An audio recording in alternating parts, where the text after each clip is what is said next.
Nasawi ang dalawang batang babae matapos malunod sa ilog sa barangay Santa Isabel Sur, lungsod ng Ilagan noong Marso 28.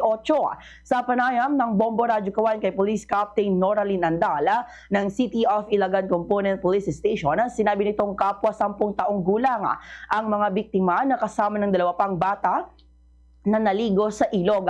Ayon sa paunang investigasyon, nagkayayaan ng 4 na bata na pumunta sa ilog ngunit tinangay ng malakas na agos ang mga ito patungo sa mas malalim na bahagi. Agad namang sumaklolo ang isang residente at nailigtas ang dalawa, subalit hindi na naisalba ang dalawang biktima. Sinabi pa ni Police Captain Andala na ito ang unang naitalang drowning incident sa naturang lugar batay sa kanilang record.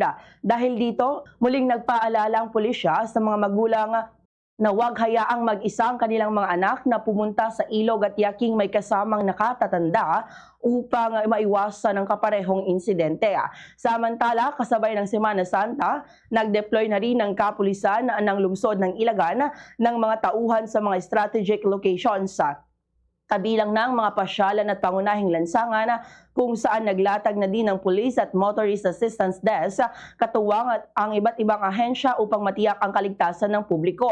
Dagdag pa ni Police Captain Andal na natiling hindi naman gaanong mataas ang naitatalang vehicular accident sa lungsod batay sa mga nakaraang ulat, ngunit patuloy pa rin ang paalala sa mga motorista na sumunod sa batas trapiko at mag-ingat sa pagmamaneho.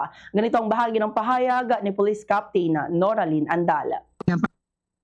Alalahanan po ang ating mga kababayan. Mag-iingat, doble mag-ingat po tayo. At lagi po tayong, pag tayo po ay mga motorista at nagmamaneho po ng mga motorsiklo, lagi po natin tandaan ang ating kaligtasan po sa daan at tumunod po tayo sa batas trapiko.